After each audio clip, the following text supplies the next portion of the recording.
업비트는 조금 전 공식 홈페이지를 통해 던 프로토콜, 리퍼리움, 마로를 유의 종목으로 지정한다는 공지를 했습니다. 던 프로토콜이랑 리퍼리움은 저조한 내부 평가와 투자자 보호를 위한 정보 제출 요청에 불응했다는 이유이고, 마로는 유통량 계획 위반과 관리 능력 부실이 이유라고 했는데, 특히 리퍼리움의 경우 워낙 많은 사람들의 입에 오르내리던 프로젝터였던 만큼 재단이 적극적인 정보 제출을 하지 않았다는 것이 개인적으로 매우 아쉽게 생각되는 대목이네요. 이 코인들은 유의 종목 지정 2주 후 유의 연장, 유의 해제 혹은 상장 폐지 중 하나로 결정이 되는 만큼 해당 코인을 갖고 계신 분들이 계신다면 발빠른 대응을 하셔야 할 것으로 보여집니다. 오늘은 프리고진과 비트코인에 대해 간단하게 정리를 해볼까 합니다. 러시아에서 쿠데타를 진행했다가 돌연 취소해서 푸틴의 홍차를 마시게 되는 것이 아니냐는 걱정을 했던 러시아 민간 군사기업 바그너 그룹의 수장인 프리고진은 최근 비행기 사고로 사망했다고 밝혀졌는데요. 생전에 프리고진은 10만 개의 비트코인 약 3조 5천억 원의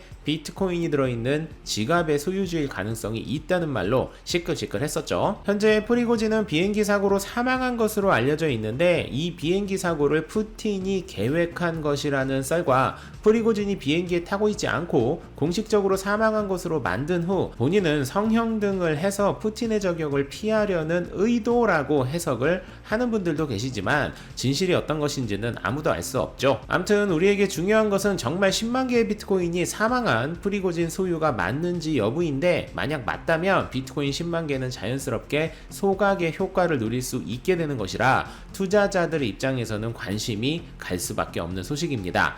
해당 지갑이 프리고진일 것으로 예상된다는 소식은 오늘 오전 9시 전으로 기사가 나오기 시작했고, 조금 전인 오후 7시 즈음에 해당 지갑은 프리고진이 아닌 미국 정부 소유로 추정된다는 새로운 소식이 들어왔는데요. 해당 지갑은 2016년에 비트파이넥스가 해킹 사건과 관련해서 압수한 비트코인 주사와 연결이 되어 있다는 것이 그 이유입니다. 프리고진이 2016년에 비트파이넥스 사건과 연관이 있는 게 아니라면 안타깝게도 이 주소는 미국 정부가 소유한, 다시 말해 언제든 파는 것이 가능한 주소라고 보는 것이 조금 더 정확한 해석이 아닌가 싶네요. 코인이랑 직접적인 연관이 있는 것은 아니지만 프리고진과 푸틴의 홍차 등과 관련해서는 정규 라방 시간에 정리해서 같이 이야기 나눠보도록 하겠습니다. 지난주에는 중국 부동산 관련해서 중국 정부가 이를 해결하지 못하는 것이 아니라 해결할 의지가 없는 것이 아닌지에 대한 이야기를 드렸었는데요. 최근 국제 소식지들을 보다 보면 여러 가지 이유로 중국 정부가 부동산 시장을 딱히 구제할 생각이 없다는 것이 포착되고 있는 상황입니다.